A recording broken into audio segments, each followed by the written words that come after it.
Yes. rotorcraft operations and aerodynamics. Now this is the important module from your training perspective because you are going to get trained on rotorcraft. Okay, तो यहाँ पे आप rotorcraft drone fly करने वाले हो. हमने fixed wing देखा कैसे फ्लाई होता है because it's like same like aeroplane. अभी हम लोग जो एक्चुअल ड्रोन फ्लाई करने वाले हैं या हम सीखने वाले हैं ट्रेन करने वाले हैं this is our rotorcraft operation. Okay, तो थोड़ा सा हिस्ट्री समझते हैं पहले अनमैन्ड एयर व्हीकल के बारे में. तो first UAE was done in 22 August 1849. Austrian balloon measuring 5.7 metres in diameter. Okay, तो उन्होंने क्या किया था ऑस्ट्रियंस ने इटालियन सिटी वेनिस पे बलून्स ऑटोमेटेड बलून्स को फ्लाई किया. वो बलून के बास्केट में क्या लगा हुआ था एक्सप्लोजिव लगा हुआ था. राइट, वो सर्टन टाइम के बाद वो फ्लाई होता था और हवा से उड़ के वो वेनिस की सिटी पे चला जाता था और वहां पे वो एक्सप्लोजिव ड्रॉप करता था अपने आप. So this was the first history or first record where somebody has attempted to fly something remotely. Remotely यानी इसको कंट्रोल नहीं कर रहे थे, जस्ट वो हवा से उड़ रहा था, ऊपर जा रहा था, हवा से ड्रिफ्ट हो रहा था और वो पर्टिकुलर लोकेशन पे जाने के बाद अपने आप उसमें जो बास्केट में जो एक्सप्लोसिव लगे रहते वो ट्रिगर हो रहे थे और वो ड्रॉप करते जाता था automatic. Okay, so this was the first application of unmanned aerial vehicle. ये इतना सक्सेसफुल नहीं हुआ था. सेम चीजें जापान ने यूज किया था वर्ल्ड वॉर 2 के टाइम.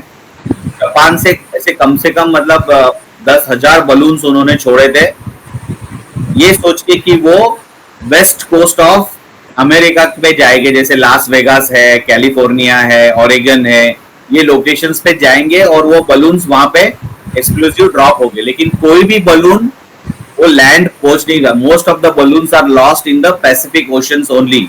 नो एक्सेप्ट एक बलून जो शायद ओरेगन के यहाँ पे पहुंचा लेकिन वहां जाके गिरा लेकिन उससे कोई डैमेज नहीं हुआ. Okay, luckily nobody got damage और nobody got injured by that. एक ही बलून वहां पे पहुंचा था, बाकी कोई भी बलून लैंड पे नहीं पहुंचा. Most of the balloons were lost in the Pacific ocean. Okay, तो वो सक्सेसफुल भी नहीं था. उसके ऊपर एक अच्छा डॉक्यूमेंट्री है अवेलेबल यूट्यूब पे, आप देख सकते हो. पूरा उसमें एक्सप्लेन किया गया है कैसे मतलब जापान ने वो बलून्स बनाए थे और कैसे उसमें वो ट्रिगर मैकेनिज्म था, कैसे वो सब मतलब चीजें होती थी उसमें सब. मतलब अच्छा थॉट प्रोसेस था वो, बट इतना इफेक्टिव नहीं था. But that is what the application of unmanned aerial vehicle in form of a balloon. Okay, now how does the drones got name. Okay, so actually the father of drones is called Dr. Abraham Karim. He was born in Iraq, that is in Baghdad. Later he moved to Israel in 1951. He got the aeronautical engineering from Techon, Israel Institute of Technology. वहां पे उन्होंने first drone बनाया था Israeli air force के लिए. Yom किपर war जो हुआ था उनके साथ, अरब लोगों के साथ जो वॉर हुआ था इसराइल का, उस वॉर में इन्होंने इसराइली एयरफोर्स के लिए ड्रोन बना के दिए थे. ओके, लेटर ऑन इन 1970 ही माइग्रेटेड टू यूनाइटेड स्टेट्स और वहां पे उन्होंने अपना एक कंपनी फॉर्म किया by name leading systems. Okay, तो लीडिंग सिस्टम ने पहला ड्रोन बनाया जिसका नाम था Albatross. Okay, later on that same drone was acquired by US defence organisation which was renamed as predator drone. जो प्रीडेटर ड्रोन हम लोग जो बोलते हैं वो मिस्टर अब्राहम, डॉक्टर अब्राहम करीम इन्होंने बनाया है. एंड दैट्स व्हाई जो मॉडर्न ड्रोन्स के जो है अभी we call him as a father of drones. Okay, this is just a history to know for your knowledge, your understanding. So if you see the drone has the history of almost more than 100+ years. Okay, but most of the time जो drones use होते थे वो was mostly for the military purpose के लिए. Okay, commercial use actually 2000 के बाद चालू हुआ. Yes, Parth, you have a question? So what was the first drone name? Albatross. Albatross. उसको ही रीनेम कर दिया बाद में प्रेडेटर नेम. ओके, जब करीम ने ड्रोन बनाया था उसका नाम एल्बेट्रॉस रखा था. बाद में जब यूएस डिफेंस ने उसको एक्वायर किया तो उसका रीनेम कर दिया as a Albatross, as a predator drone. Okay, so Albatross और प्रेडेटर दोनों सेम ही ड्रोन है. Okay, so now let's see what are the components of the multi-rotor. So basic, we'll learn about the basic drone overview, types of multi-rotor drones, quadcopter anatomy and terminology, inner electronics of the drone, and the application of quadcopters. Okay, so what is drone? Drone is nothing but it is a aerial, ground or underwater vehicle without a human pilot on board. So either आपका flying aerial vehicle हो सकता है, ground vehicle हो सकता है, या फिर under water भी हो सकता है, जैसे सबमरीन्स लोग बनाते हैं, छोटा सबमरीन बनाते हैं, right, which doesn't have a human on board, without a human pilot on board, that is called drone. So इसको भी ड्रोन बोल सकते हैं, इसको भी ड्रोन बोल सकते हैं, इसको भी drone. This is aerial drone, this is on the ground drone, this is under water drone. Okay, it is also known as unmanned aerial vehicle, UAV, ये सिंगल, ओके, ये दिस इज UAV, ओके, और remotely piloted vehicle, RPV, okay. लेकिन जब ये system plus आपका remote, GCS control, pilot, ये सब चीजें कंपोनेंट को क्या बोलते हैं? The entire system is known as unmanned aircraft system. Okay, when the word system comes, मतलब in totality, it is your vehicle plus pilot plus remote plus GCS, जो भी चीजें साथ में है वो पूरा system is called unmanned aircraft system or remotely piloted aircraft system. Yes, Parth, you have question? No. Okay, ठीक है. So that is what we are saying. ARPAS is nothing but remotely piloted aircraft plus GCS. Ground control station हो सकता है या remote control हो सकता है, pilot है. These are all part of RPAS. Okay, so understand RPA का मतलब और RPAS का मतलब. S का मतलब है सिस्टम, सिस्टम मतलब सब कुछ आ गया. ओके, और सिस्टम नहीं है, ओनली RPA लिखा हुआ है, तो only remotely piloted aircraft. Okay, how does drone works? It may be remotely controlled by human operator, यानी कि आपके हाथ में रिमोट कंट्रोल है और आप ड्रोन को फ्लाई कर रहे हो, या फिर ऑटोनॉमस फ्लाई कर रहे हो. कैसे कि आपके पास GCS कंट्रोलर डिवाइस है जिसमें आपने फ्लाइट प्लान बनाया है, वो फ्लाइट प्लान आप अपलोड करते हो ड्रोन के अंदर जिसमें फ्लाइट कंट्रोलर है, ओके, या ऑनबोर्ड कंप्यूटर है जो वो फ्लाइट को एग्जीक्यूट करता है. ऑटोमेटिकली आपका ड्रोन फ्लाई होता है, फ्लाई होके एग्जीक्यूट करके जो भी एक्टिविटी परफॉर्म करनी है वो एक्टिविटी परफॉर्म करने के बाद it flies. That is called autonomous flying. Either it could be remotely flying और it could be autonomously flying. Okay, so what are the types of multi rotor drones? It could be tricopter, it could be quadcopter, even दो वाले भी आप उसको multi rotor बोल सकते हो. Okay, even single को भी आप सिंगल रोटर बोल सकते हो. Helicopter is a single rotor drone, okay, but उसमें एक ही रोटर नहीं रहता है, उसमें भी दो रोटर होते हैं.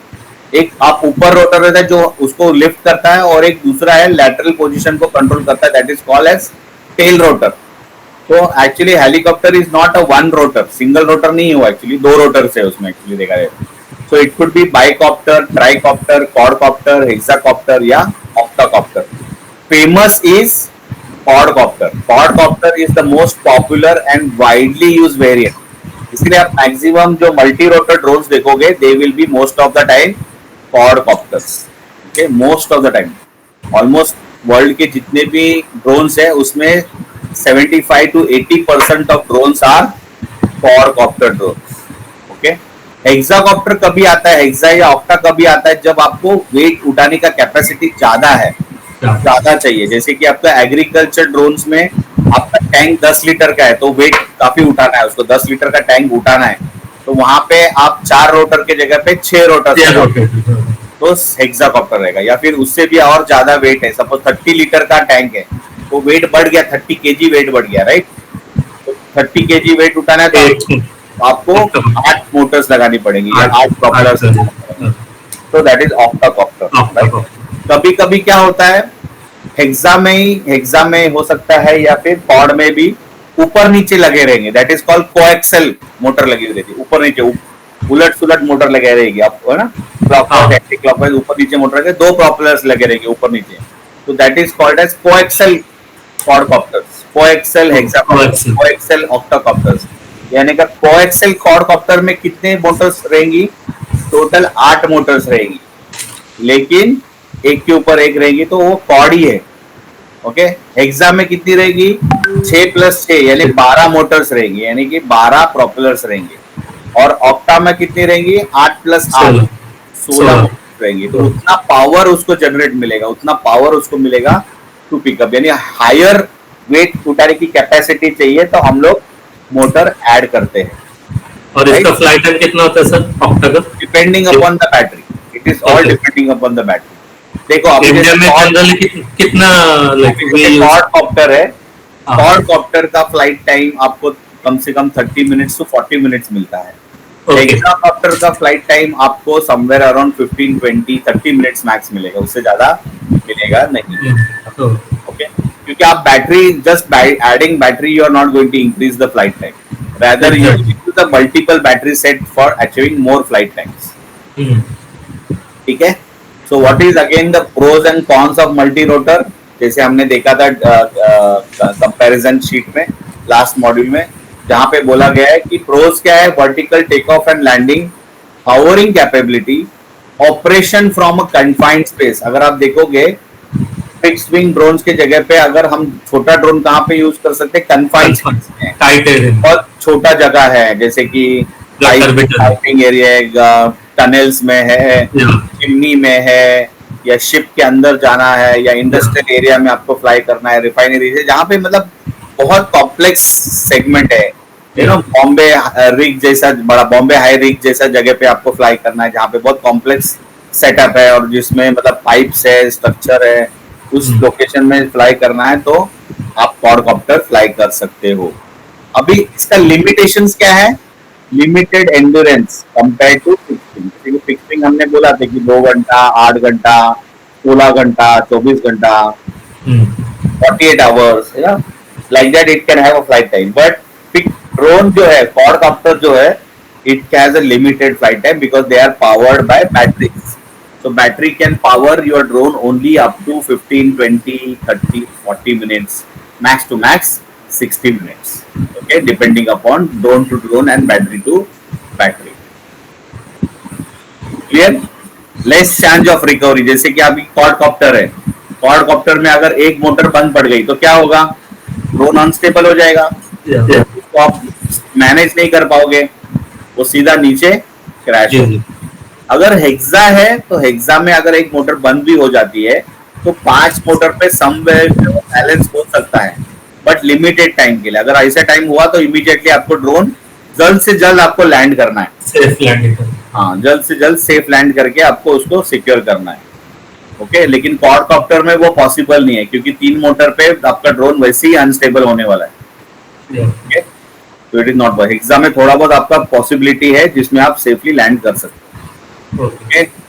Less chance of recovery in case of motor failure. Limited speed. Limited speed यानी कि compared to the fixed wing, quadcopters या hexacopters, they have a limited speed of flight. Okay, जितना fixed wing जो speed से जा सकता है, उतना speed से quadcopter जा नहीं सकता। It cannot perform high altitude long endurance. अब ये last sentence का आप सोच के मुझे बताओ कि ये क्यों नहीं हो सकता है? जो हमारा मल्टी रोटर है ना, वो 1000 फीट के ऊपर नहीं उड़ता है, मैक्स टू मैक्स 2000 फीट, उसके ऊपर आपका मल्टी रोटर नहीं जाता है। क्यों नहीं जाता है बताओ? एरोडायनामिक्स नहीं है उसमें, थोड़ा बहुत है, और उसका नहीं, अगर एरोडायनामिक्स नहीं है तो भी उड़ना ही नहीं चाहिए था फिर। उसको 0 से 500 फीट पे जा रहा है, 1000 फीट पे जा रहा है, 2000 फीट पे जा रहा है, लेकिन 2000 फीट से ऊपर क्यों नहीं जा रहा है? जब 0 से 2000 फीट तक जा सकता है तो 2000 से ऊपर क्यों नहीं जा रहा है? मॉडल के कारण, लाइक इट्स डिजाइन नहीं, बिकॉज इट्स फ्लाइट प्रिंसिपल। अभी मैंने बताया था आपको बेसिक प्रिंसिपल्स ऑफ फ्लाइट में। आपका ड्रोन किस वजह से फ्लाई कर रहा है? मल्टी रोटर ड्रोन क्यों फ्लाई हो रहा है? Newton's third law. Newton third law क्या करता है? एयर को पुश करता है, राइट? तो जब हम लोग का ड्रोन ग्राउंड पे रहता है तो there is a good air. Okay, आपका एटमॉस्फेयर ठीक है, as your atmosphere is thicker near to the ground, अब ड्रोन आराम से उड़ रहा है। बट जैसे जैसे आपका ड्रोन ऊपर ऊपर जा रहा है तो आपका क्या हो रहा है, एटमॉस्फेयर थिन होते जा रहा है, वहां पे हवा ही नहीं है, तो पुश किसको करेगा वो, राइट। और वहां पे अर्थ भी नहीं है नजदीक, 1000 फीट मतलब बहुत ऊपर हो गया वो उतने ऊपर से हवा नीचे तक आनी आएगी ही नहीं ना। ओके। तो उसको जैसे जैसे आपका ड्रोन ऊपर जाएगा, देखो नीचे ग्राउंड से 0 से 10 फीट है ना, आपका ड्रोन बहुत फट से ऊपर चला जाएगा। 10 फीट से 20 फीट थोड़ा स्लो हो जाएगा, 20 फीट से 30 फीट और स्लो हो जाएगा, 30 फीट से 40 फीट और स्लो हो जाएगा, क्योंकि उसके पास एयर ही नहीं है पुश करने के लिए, क्योंकि आपकी air thin thin thin thin होती जा रही है। अभी मुझे बताओ, हमारी कमर्शियल एरोप्लेन जो है, हम लोग 10,000 20,000 फीट पे फ्लाई करते हैं, उसके ऊपर फ्लाई क्यों नहीं करते? क्योंकि आपका पूरा एटमॉस्फेयर ऊपर थिन होते जाता है। हम लोग वेदर और मेट्रोलॉजी में पढ़ेंगे एटमॉस्फेयर के बारे में। जैसे ही आप ऊपर ऊपर जाते हो, आपका एटमॉस्फेयर थिन होते जाता है, there is no air molecules as you climb higher and higher. देखो हम लोग एवरेस्ट पे जाते हैं तो क्या करते हैं, ऑक्सीजन ही नहीं है, ऑक्सीजन कम वहां पे, राइट। तो आप ब्रीथ ही नहीं कर पाओगे, आपको डिफिकल्ट हो जाएगी ब्रीथिंग करने के लिए, हवा ही नहीं है ना वहां पे। तो हवा नहीं है तो आपका ड्रोन कैसे फ्लाई करेगा, आपका एरोप्लेन फ्लाई कैसे करेगा? लेकिन आपका जो फिक्स्ड विंग है वो एरोडायनेमिकली डिजाइन है, तो जितनी भी हवा है उतने में वो मैनेज कर पाता है फ्लाई करने के लिए। लेकिन आपका जो मल्टी रोटर ड्रोन है वो एरोडायनेमिकली डिजाइन नहीं है, वो क्या यूज करता है, न्यूटन थर्ड लॉ प्रिंसिपल पे फ्लाई होता है। हवे को नीचे पुश कर रहा है, एयर को पुश कर रहा है और वो ऊपर राइज हो रहा है। बट जैसे आप ऊपर ऊपर जा रहे हो, your air is become thinner and thinner and thinner, तो 1000 फीट के ऊपर वो फ्लाई करने में डिफिकल्ट हो जाता है, ऊपर जाता नहीं जल्दी वो, तो आपका बैटरी बहुत कंज्यूम हो जाएगा। तो अगर आपको 1000 से 2000 फीट जाना है ना, तो बहुत बैटरी यूज करना पड़ेगा, जब जाके वो मुश्किल से जाएगा। अगर हेवी ड्रोन है तो, बड़ा ड्रोन है, अगर आपका DJI ड्रोन है तो DJI drone can go up to 2000 feet, क्योंकि वो लाइट वेटेड है, हल्का है, ठीक है, तो वो जाता है 2000 फीट तक। बट उसके ऊपर वो नहीं क्लाइम करता है, वो भी नहीं, एट सर्टेन पॉइंट के बाद वो भी नहीं क्लाइम कर पाता है। Okay okay, so that's why it says cannot perform high altitude long endurance operations, यानी कि हाई एल्टीट्यूड पे नहीं जा सकते। आपका multi rotor drones are limited for altitude, इसीलिए आपका कैपिंग कहाँ पे रखा हुआ है, 400 feet only. Multi rotor drone are suppose to be flying only in below 400 feet only, क्योंकि उसके ऊपर उड़ने वाला ही नहीं है आपका। Clear? Now let's see the parts of the drones. Anatomy of quadcopter. So अगर आप anatomy देखोगे तो प्रोपेलर है, मोटर लगी हुई है, एयरफ्रेम लगा हुआ है, okay, then you have a landing stress या landing gear बोलते हैं, you have a electronic speed controller जैसे ESC बोलते हैं, then you have a camera with the gimbal, okay, then you have a flight controller over here, then you will have a power that is a battery pack रहेगा, फिर कुछ receiver रहेगा आपका, जो remote से signals आते हैं उसको रिसीव करने के लिए रिसीवर्स रहेंगे, राइट। और फिर आपका FPV कैमरा रहेगा, फर्स्ट पर्सन व्यू कैमरा रहेगा या फर्स्ट पर्सन वीडियो कैमरा रहेगा, that is called FPV। Okay, so there will be all this components will be there on your quadcopter। Okay, I hope you would have seen this type of a drone either in a picture और physically you would have seen it. ठीक है, जब हम लोग practicals करने जाएंगे तो हम लोग प्रैक्टिकली ये सब सारे कंपोनेंट्स हम देखने वाले हैं। I am going to show you all this components practically also when you come for day 3, that is tomorrow. Okay, so let's see now what are the components one by one. Okay, so propeller converts the rotational motion to thrust, यानी propeller जैसे आपका rotate होता है तो क्या करता है, motion से थ्रस्ट जनरेट करता है, तो आपका ड्रोन नीचे से ऊपर आ जाता है। So there are two types of propellers. Either they are called as pusher and puller, or they are called as clockwise, counterclockwise. Okay? तो जैसे मैंने कल आपको बताया था कि propellers दो तरीका के आते हैं, एक आता है clockwise और एक आता है anti-clockwise. Okay? Looking at the propeller, finding out the leading edge and the trailing edge, you can find out the type of propellers. Either it could be a clockwise propeller or it could be anti-clockwise propeller. Okay, और counter clockwise propeller. The propeller dynamics can be model, यानी कि propeller का जो design है, propeller बनाने का जो design है वो बर्नौली प्रिंसिपल फॉलो करता है, लेकिन उसका फंक्शनैलिटी जो प्रोपेलर का है वो क्या से होता है, न्यूटन थर्ड लॉ से। okay? अभी ये प्रोपेलर को घूमने के लिए कुछ तो मैकेनिज्म चाहिए, तो क्या मैकेनिज्म है, it could be a motor. Okay, so motor is used to rotate the propeller. It could be a brushless DC motor, BLDC, highly efficient and long lasting, या फिर हमने फिक्स्ड विंग में देखा था IC combustion इंजन भी use कर सकते हैं to rotate the propellers. Okay, इन ब्रशलेस DC मोटर में आपको क्या पैरामीटर्स पे ध्यान देना है, एक है मोटर स्पीड, यानी क्या मोटर की स्पीड है, जितना ज्यादा स्पीड रहेगा उतना जल्दी फास्ट आपका ड्रोन फ्लाई करेगा। ओके, थ्रस्ट वैल्यू, यानी कि उसकी क्या कैपेसिटी है, जैसे फॉर एग्जांपल मैं बोलता हूँ ये मोटर की कैपेसिटी है 2 किलो वजन उठाने की, that is a thrust value, 2 kg weight. I can say this motor is capable of taking a weight of 2 kg, 4 kg, 6 kg, 10 kg, 12 kg. You know, there are motors which are made to pick up the weight almost of 100 kg also. Okay, so एक motor आपका 10 kilo वजन उठा रहा है, तो 4 motor कितना वजन उठाएगा, एक मोटर 10 किलो वजन उठा रहा है। हाँ, तो 4 मोटर कितने वजन उठाएगा, 40 किलो। 40 किलो। सो आपका drone can weigh 40 kg of weight. But आप 4 मोटर लगा रहे हो, 4 पॉपुलर लगा रहे हो, बैटरी लगा रहे हो, उसका बॉडी बना रहे हो, सब कुछ है, तो उसका वेट हो गया 10 kg। तो 10 kg वेट हुआ तो 40 kg में से वो 10 kg माइनस करना पड़ेगा ना। तो टोटल वेट उठाने की कैपेसिटी कितनी रही उसके पास, 30 kg। Okay, so ideal scenario में नॉर्मली लोग क्या कंसीडर करते हैं, जितना भी आपका टोटल कैपेसिटी ऑफ मोटर है, 4 मोटर है तो मैंने कितना बोला, 4 into 10 40 kg हुआ, 40 kg डिवाइड बाई 2 कितना आएगा, 20। तो आपका ड्रोन का कैपेसिटी है 20 kg वेट उठाने का। रिमेनिंग 10 kg का जो वेट आपने बचा वो क्यों रखा हुआ है, क्योंकि वो थोड़ा अपने बफर के लिए, क्योंकि आप 100% थ्रस्ट पे आप हमेशा ड्रोन तो नहीं फ्लाई करोगे, राइट, आप 50% एज्यूम करोगे कि मैं 50% एफिशिएंसी लेवल पे फ्लाई करूं। जैसे मेरा कार के ऊपर अगर आप डैशबोर्ड पे देखोगे, डैशबोर्ड पे लिखा रहता है 0 to 240, लेकिन क्या आप आपका कार हमेशा 240 पे चलाते हो, नहीं, राइट, आप एवरेज 50-60 पे फ्लाई चलाते हो। हाईवे पे अगर आप चला रहे हो तो 60-80 पे फ्लाई कर चला रहे हो। एक्सप्रेस हाईवे पे तो आप 100-120 पे जाओगे। तो आपका क्या हो रहा है, 240 से लेके आप 50% ही यूज कर पा रहे हो। तो ऑन अ एवरेज आपका जो स्पीड है वो हाफ ही रहता है।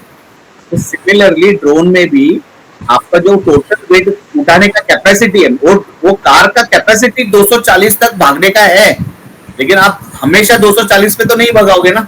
बराबर। सिमिलरली ड्रोन का पूरा वेट उठाने का कैपेसिटी 40 किलो है, बट हमेशा पूरा 40 किलो वेट उठा के नहीं लेके जाओगे, तो हमेशा 50% कंसीडर किया जाता है। वैसे ही ड्रोन का भी 40 kg अगर कैपेसिटी है, तो उसका capacity it is called maximum take off weight. तो maximum take off weight of a 40 kg drone will be 20 kg। Okay, so जो भी टोटल वेट हो जाएगा with respect to the motor, उसका आपको हाफ करना है, डिवाइड बाय 2 करना है। तो अभी मैं एक एग्जांपल देता हूं। एज्यूम करो मेरा मोटर है का कैपेसिटी 15 kg है, मोटर का, सॉरी नॉट 15 kg, 12 kg है। ओके, 12 kg है, तो मैंने 6 मोटर्स लगाई है, तो कितना हुआ, 72। और उसका मैक्सिमम टेक ऑफ वेट कितना हुआ, फिर हाफ हो गया उसका 72 का, 36 kg हाफ हो गया ना, 72 का हाफ 36 kg हो गया। So your capacity will be 36 kg। अभी वो 36 kg में वो ड्रोन का वेट भी तो काउंट करना पड़ेगा आपको, क्योंकि वो मोटर का वेट आ गया, बैटरी का वेट आ गया, सपोज वो 10 किलो वेट हो गया, तो वो 10 किलो माइनस करो तो 26 kg, यानी कि वो पर्टिकुलर ड्रोन में मैं 25 किलो का तक वेट ऐड कर सकता हूँ, 26 किलो तक वेट ऐड कर सकता हूँ, यानी कि मैं 26 किलो तक एडिशनल पेलोड लगा सकता हूँ, राइट। यस, इसे समझना है आपको, understand that. Clear? Any Yes, doubt sir. here on the weight to ratio calculations? No, sir. ठीक है, It's तो clear. अब जैसे आपने प्रोपेलर से मोटर है तो मोटर को पावर करना पड़ेगा, तो पावर देना है तो उसको प्रॉपर कंट्रोलेबल पावर देना पड़ेगा, राइट? कि Hmm. कितना फास्ट मोटर घूमना चाहिए, कितना स्लो घूमना चाहिए, कितना कंट्रोल में मोटर घूमना चाहिए। कभी बहुत फास्ट घूमना पड़ेगा, कभी स्लो घूमना पड़ेगा, एकदम स्लो हो जाना पड़ेगा, बंद होना पड़ेगा, स्टॉप भी होनी पड़ेगी मोटर को एक पॉइंट पॉइंट टाइम पे। Hmm. तो ये कैसे होता है? ये होता है इलेक्ट्रॉनिक स्पीड कंट्रोलर से। ओके, तो इलेक्ट्रॉनिक स्पीड कंट्रोल क्या करता है? Use to vary the motor speed with Precision. Precision. Okay, जितना उसको बताया गया है कि भाई इतना स्पीड पे घूमना है तो उतना ही स्पीड पे वो घूमना चाहिए Accurately it will go. Accurately. So ये चीज क्या करता है? ये कौन सा डिवाइस है? Electronic Electronic speed control. This is nothing but this is like regulator. हमारे घर Okay. में फैन लगा हुआ होता है ना, it is electronic speed controller ही होता है वो। बराबर. उसमें जो पॉइंट पे सेट 1 पे घुमा रहे, 2 पे घुमा रहे, 3 पे घुमा रहे, RPM कैसे सर? उसके हिसाब से उसका आपका मोटर का स्पीड फैन Okay. कम ज्यादा घूमता है। तो सिमिलरली इलेक्ट्रॉनिक स्पीड कंट्रोलर क्या करता है? जैसे ही उसको सिग्नल आता है फ्लाइट कंट्रोलर से, उसके हिसाब से उसका मोटर का स्पीड वो कंट्रोल करता है। Okay, using this ESC, you can change the direction of the motor. Either you can change it in clockwise या anti-clockwise. But this is not applicable for enterprise drones. Okay, enterprise drones पे जो motor लगी रहती है वो motor पे specified रहती है कि ये क्लॉकवाइज मोटर है तो इसको क्लॉकवाइज के लिए ही यूज करो। Okay. जबकि आप इलेक्ट्रॉनिक स्पीड कंट्रोलर से उसको क्लॉकवाइज से एंटी क्लॉकवाइज बना सकते हो, but it is not advisable. Okay, because that Motors का डिजाइन जो है, जो हाई क्लास मोटर्स जो है, एक्सपेंसिव मोटर्स जो है, वो designed for that particular function. Clockwise only. Okay, अगर वो क्लॉकवाइज के लिए डिजाइन है तो वो क्लॉकवाइज के लिए ही यूज करनी है। एंटी क्लॉकवाइज के लिए डिजाइन की है तो एंटी क्लॉकवाइज के लिए ही यूज करनी है। आप उसको उल्टा सुल्टा नहीं कर सकते हो, भले पॉसिबल है तो भी नहीं कर सकते हो, क्योंकि आपको उतना एफिशिएंसी नहीं मिलेगा आपको उधर। ओके, तो it is always advise in a higher enterprise drone to see the orientation of the motor. अगर आप कभी मोटर रिप्लेस कर रहे हो तो क्लॉकवाइज, अगर आपके पास रिप्लेसमेंट है तो क्लॉकवाइज ही ड्रोन मोटर आपको रिप्लेस करनी पड़ेगी। अगर एंटी क्लॉकवाइज है तो एंटी क्लॉकवाइज ही मोटर वहां पे लगानी पड़ेगी। ऐसा नहीं कि वहां पे एंटी क्लॉकवाइज मोटर निकाली और वहां पे क्लॉकवाइज मोटर लगाई और ESC के दो तार को रिवर्स कर दिया तो वो एंटी क्लॉकवाइज घूमने चालू हो जाएगी, लेकिन that is not advisable practice in enterprise drones. Okay, छोटा छोटा मॉडल ड्रोन्स या फिर टॉय ड्रोन्स है उसमें वो चल जाता है, because those motors are of same type. लेकिन जो बड़े मोटर्स है उसमें magnetic orientations are been defined for clockwise motion या एंटी क्लॉकवाइज मोशंस के लिए, तो आप उसमें रिवर्स नहीं करना चाहिए यूजिंग ESC। ओके, फिर act as a dynamic brake. जैसे मैंने कल आपको एग्जांपल दिया कि अभी DJI ड्रोन्स में डायनेमिक ब्रेकिंग सिस्टम उन्होंने ये किया, इंट्रोड्यूस किया है। जैसे कि ड्रोन को अगर आपने सेट कर लिया कि ऑब्स्टेकल 2 मीटर की दूरी पे वो रुक जाना चाहिए, आगे जाना नहीं चाहिए, तो that is dynamic braking happens using ESC। Okay, then again since आपका बैटरी कैसा ना, बैटरी रॉ पावर है, राइट? सो आपका जो भी जैसे फ्लाइट कंट्रोलर है, गिम्बल है, ये सेंसिटिव इक्विपमेंट्स है, तो इसको कभी ज्यादा हाई वोल्टेज या हाई करंट जाना नहीं चाहिए। तो इसके लिए ESC में क्या होता है? कंट्रोल सर्किटरी होता है। Okay, eliminating circuit, battery eliminating circuit for powering the flight controllers और रिसीवर्स और any other electronic devices. Okay, तो उसमें ये देखो, ये छोटा एक तार भी लगा रहता है, राइट? तो ये तार से आप कंट्रोल कर सकते हो। Then you have a flight controller, which is we called as the brain of unmanned aircraft system. Okay, it helps in flight navigation, stabilization, fail-safe redundancy. Most common flight controllers are like Ardu Pilot है, DJI NASA है, Light है, M3 है, V2 है, A3 है, या फिर even customized flight controllers भी available है। तो मैक्सिमम वर्ल्ड में जितना भी फ्लाइट कंट्रोलर्स बना है, they are descendants of the ArduPilot. यानी आर्डू पायलट जो फ्लाइट कंट्रोलर है ना, उसी फ्लाइट कंट्रोलर को देख के, यानी सामने आपको पिक्चर में दिख रहा है Pixhawk. Okay, Pixhawk is the widely used flight controller. Widely used flight controller मतलब मैं बोलूँ ना, वर्ल्ड में जितने भी ड्रोन्स उड़ रहे हैं उसमें से कम 60% ड्रोन में पिक्सॉक ड्रोन फ्लाइट कंट्रोलर होगा। ओके, या फिर उसके जैसा ही बना हुआ, उसका कॉपी समझो। So, भले sir, वो if it is And- also या आई एम सेइंग वर्ल्ड में जितने भी ड्रोन्स है उसमें 60% ड्रोन्स में पिक्सॉक फ्लाइट कंट्रोलर रहेगा। पिक्सॉक, ये सामने दिख रहा है पिक्सॉक, हाँ ये फ्लाइट कंट्रोलर रहेगा या इसके Okay. जैसे ही बनाया होगा। मतलब Okay. भले को लुक एंड फील में सेम नहीं दिख रहा होगा बट सिमिलर टाइप में रहेगा। अंदर Okay. बोर्ड भी ऑलमोस्ट सिमिलर रहेगा, राइट? Okay. जैसे अगर आप डेल का लैपटॉप लो, एचपी का लैपटॉप लो या फिर आप लेनोवो का लैपटॉप लो, अंदर माइक्रो प्रोसेसर कौन सा लगा हुआ है? इंटेल का, इंटेल। राइट? तो जितने भी मैक्सिमम आपके लैपटॉप्स वर्ल्ड वाइड है उसमें इंटेल की चिप जाती है। या 60-70% वर्ल्ड वाइड के लैपटॉप्स है उसमें इंटेल की चिप्स आती है। कुछ लैपटॉप्स है जिसमें AMD की चिप है, AMD वर्जन, और अभी राइजन भी आने लगे। हाँ, या AMD है, फिर AMD का नया वर्जन आया राइजन करके, हम्म, है ना, all the things. Similarly drone में भी मैक्सिमम पिक्सॉक यूज करते Pixhawk. हो, ऑटो पायलट आप फ्लाइट कंट्रोलर यूज कर सकते वर्ल्ड हो। Wide it's 60% 60-65%, 70% Pixhawk autopilot use करते हो, या फिर DJI नाजा है, स्पीड भी है, बहुत सारे अलग अलग छोटे छोटे फ्लाइट कंट्रोलर्स है, okay, Okay. But mostly widely used is Pixhawk, Pixhawk. Okay. सब फ्लाइट कंट्रोलर एक जैसे रहता है, सेम ही फंक्शनैलिटी, सब कुछ सेम है, सिर्फ बनाने वाली कंपनी अलग अलग है, right? बाकी फंक्शनैलिटी सबका सेम है। और ब्रांड के ऊपर बिक करता हाँ, ब्रांड के ऊपर क्वालिटी डिपेंड करती है बाकी। है। Okay, then we talk about quadcopter का फ्रेम है। फ्रेम क्या होता है? UAV frame consist of housing enclosing the electronics, motors, boom bars and platform.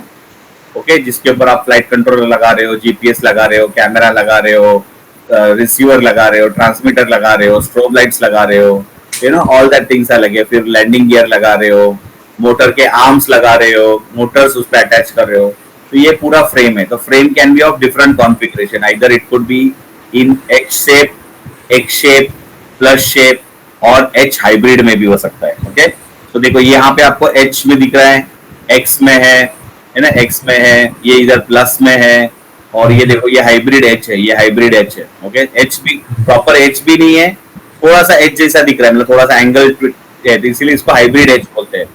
Okay, जहाँ पे स्ट्रेट लाइन है those R H shape, H shape. Okay, अभी देखो ये हाइब्रिड है, ये हाइब्रिड एच है, ये हाइब्रिड एच है, ये हाइब्रिड एच है, ये प्लस वाला है, देखो ये प्लस है, राइट? तो अभी ये पूरा ड्रोन को पावर करने के लिए क्या चाहिए? Battery pack, which is be called as power plant of the UAV. Okay, जो पावर देता है। So either it could be rechargeable LiPo और it could be a lithium ion with LiPo. Okay, high energy density compare to conventional battery, जिन्हें normal हम लोग घर में pencil torch है या टॉर्च में जो बैटरीज यूज कर सकते हैं ना, AA, AAA वाली जो बैटरी है, वो इतनी हाईली एफिशिएंट नहीं है, या हाई एनर्जी डेंसिटी नहीं है उसमें, वो सादा नॉर्मली छोटा बल्ब एलईडी के लिए। लेकिन ड्रोन उड़ाने के लिए आपको हाई एनर्जी डेंसिटी, तो इसीलिए लिथियम आयन या लिथियम पॉलीमर वाली बैटरी आपको यूज करनी पड़ती है। तो उस पर आपको देखो, अगर जो भी बैटरी है ना उसके ऊपर इंपॉर्टेंट है कि आपका कैपेसिटी कितना है वो देखना है आपको। जैसे अभी इधर देखो 5000 mAh की बैटरी, जैसे हमने मोबाइल में देखते हैं ना हम लोग, पहले मोबाइल नोकिया का मोबाइल आता था, तो उसमें 800 mAh की बैटरी यूज होती थी या 1000 mAh की बैटरी यूज होती है। लेकिन अभी जो हम लोग मोबाइल यूज कर रहे हैं उसमें 3000 mAh की है या 5000 mAh की है, कोई मोबाइल में 6000 7000 की भी आई है। तो जितना ज्यादा mAh उतना उसका पावर या अप टाइम रहेगा, राइट? या बैटरी टाइम बोलते हैं, बैटरी टाइम बोलते हैं हम लोग, राइट? या मोबाइल का टाइम जो बोलते हैं, जितना टाइम आपका मोबाइल ऑन रहेगा। तो सिमिलरली जितना कैपेसिटी रहेगा, 5000 mAh will give you 10 minutes flight time, 10 minutes. 5000 mAh की बैटरी जो है वो आपको 8 से 10 मिनट का ही फ्लाइट टाइम देती है। ओके, 10,000 mAh की बैटरी में भी गिविंग यू 15 मिनट्स, 20,000 mAh की बैटरी में भी give you 20 minutes of flight time, 30,000 mAh का बैटरी में give you around 25 to 30 minutes of flight time. Okay, so ये 5000 mAh इंपॉर्टेंट है, तो जितना आपका mAh है उतना आपको फ्लाइट टाइम मिलेगा।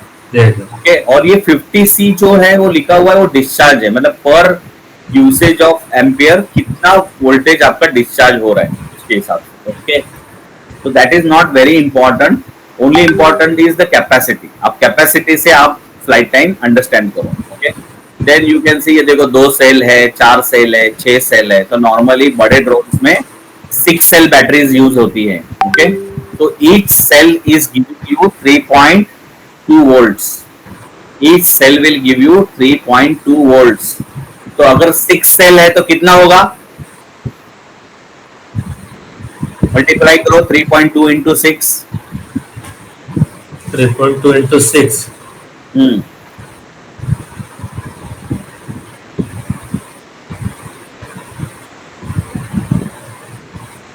19.2. एक मिनट, 19. 19.8 सर। सॉरी 3.7 इंटू 6 करो, कितना हुआ? 22.2. 22.2। अभी आप 4.2 मल्टीप्लाई बाई 6 करो।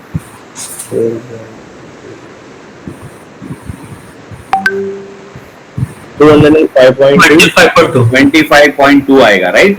Oh, ओके, सो 3.7 से करते हो तो वो minimum voltage of the battery है। 22.2. Okay, so 3.7 into 6 cells is your 22.2। 2. Okay, और जब आप 4.2 से मल्टीप्लाई करते हो, that is full voltage, full charge voltage. 4.2 into 6 करते हो तो it becomes 25. that is a full charge battery. Just a minute, I am getting a call. Let me pick up. Okay.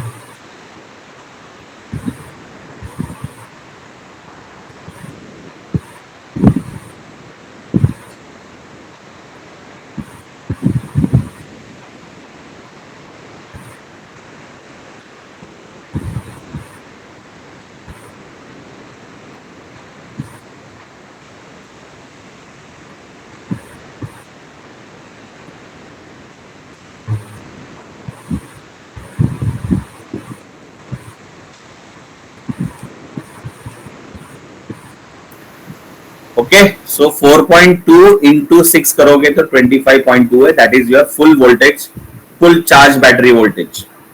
Okay, so हम जब भी drone fly करेंगे तो हमारा battery should be charge at that voltage 25.2 voltage पे, ठीक है? सो 6 cell into 4.2 voltage करना है आपको, so that will give you 25 volts. So 25.2 volt आपका होना चाहिए battery before you taking that battery for flying the drone. तो जब भी आप बैटरी लगा रहे हो ड्रोन का, make sure your battery is 100% charged. आवाज नहीं आ रहा sir? Can you hear me? Now I can hear you. So I am saying whenever you are flying the drone, you are connecting a battery to the drone. Make sure your battery is full charge. Don't use half charge batteries. Okay? हमेशा full charge battery use करो, पूरा battery use करो और फिर आप drone को land करो। फिर ड्रोन का बैटरी निकालो और फिर चार्जिंग को डालो। Don't use battery half way, आधा आधा बैटरी यूज मत करो। ओके, तो आप पूरा साइकिल यूज करो डिस्चार्ज का।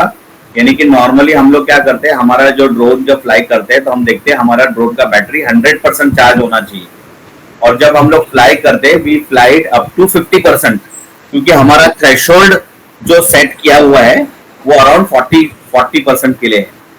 ओके, सो 40% के बाद हमारा ड्रोन रिमोट ट्रिगर हो जाएगा। ओके, तो हम लोग क्या करते हैं, जब भी हम लोग फ्लाई करते हैं तो हम लोग 50% तक यूज करते हैं, ताकि क्या होगा, हमको चार्जिंग भी जल्दी। अगर मैं पूरा बैटरी डिस्चार्ज करूंगा तो क्या हो जाएगा, मुझे चार्जिंग करने के लिए भी ज्यादा टाइम लगेगा। अभी मेरा 1 घंटे में चार्ज हो जाता है बैटरी, 1-1.25 घंटे में चार्ज हो जाता है। अगर मैं पूरा बैटरी डिस्चार्ज करूंगा तो मुझे टोटल 4 घंटे लगे, 3 से 4 घंटा लगता है चार्जिंग के लिए। ओके, तो I will only use 50%, I will not use 100% discharge of my battery. एक मिनट।